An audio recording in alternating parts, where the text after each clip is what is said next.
Сәлем қыздар, өте дәмді котлеты по-киевски дайындаймыз. Алдымен тауық аяқтарын суға салып пісіріп аламыз.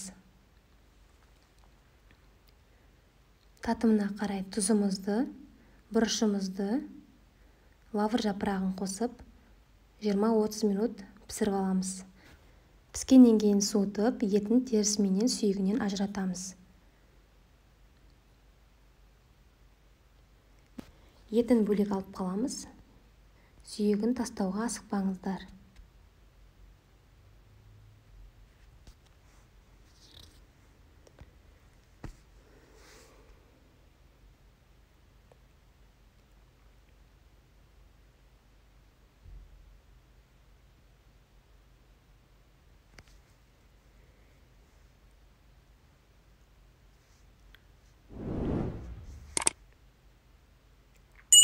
Бізге қазір сүйектері қажет болады. Етін барлығын алып алдық. Енді етін майдалап, ұсақтап тураймыз.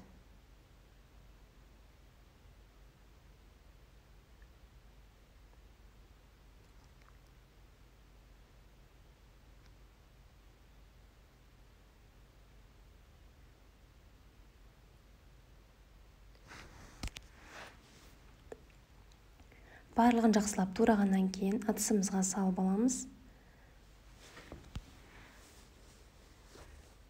Енді тұзды суда піскен картопымызды осылай барлығын езіп аламыз. Алдын ала пісіріп дайындап қоямыз.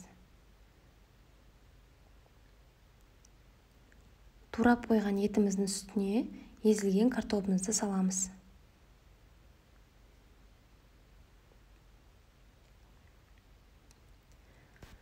Татымына қарай тұзымызды, бұрышымызды қосамыз. Алдын ала үкіштен өткізіп қойған ірімшігімізді, сырымызды қосып, жақсылап барлығын қолымызбен араластырамыз.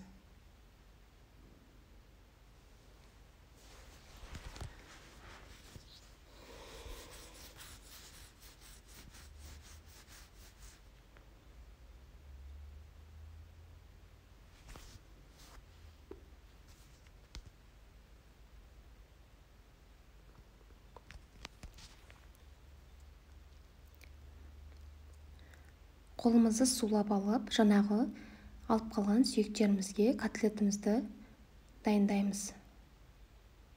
Қолымызды сулап алдық. Тауықтың аяқтарын пішініне келтіріп, ортасына сүйекті салып, котлетімізді жасаймыз.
Котлетіміздің пішінін өзгертсек те болады. Домалақтап, шарик жасасақ та бізде жақсы котлет шығады.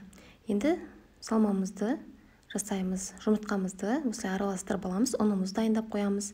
Нан үгіндісін дайындап қоямыз. Бізге нан үгіндісі көп қажет болады. Сондықтан да бірден көп етіп дайындаңыздар. Бірінші котлетімізді ұнымызға осылай былғап аламыз. Содан кейін жұмыртқамызға нан үгіндісіне біз нан үгіндісін нанды блендерден өткізіп алдық. Содан кейін қайтадан жұмыртқаға маламыз. Содан кейін қайтадан нан үгіндісіне. Бір процесті 2 рет қайталаймыз. Бірінші ұнға маламыз. Содан кейін жұмыртқаға, қайтадан нан үгіндісіне малып аламыз.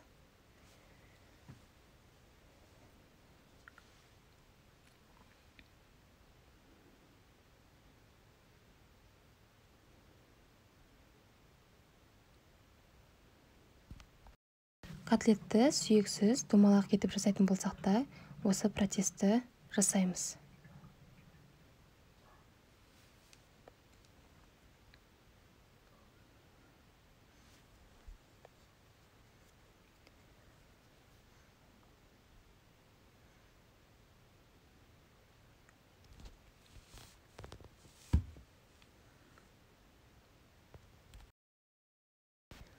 Қалағаныңызша тауық аяқтарын көбейтіп жасағыңыз келсе, 2 есе қылып көбейтіп жасаймыз.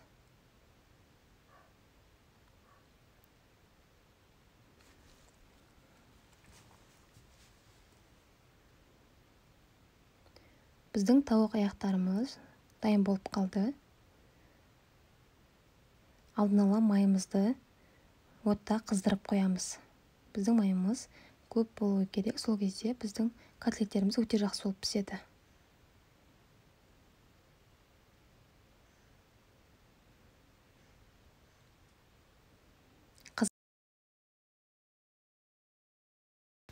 Қызып тұрған майда котлеттерімізді сарғайғанша пісіріп аламыз.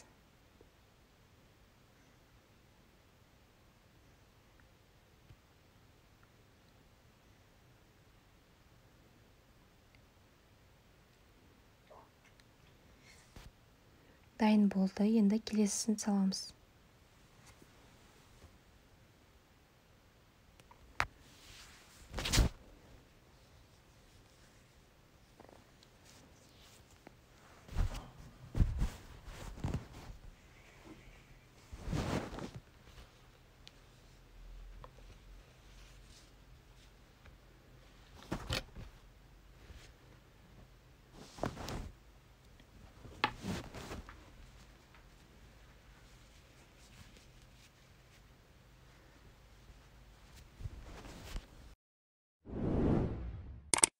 Котлетімізді қасына фрейменен немесе күрішпен ұсынсаңыздар болады. Міндетті түрде жасап көріңіздер. Біздің котлеттеріміз дайын, өте дәмді болып шығады. Каналыма жазылуды ұмытпаңыз. Сізге сәттілік.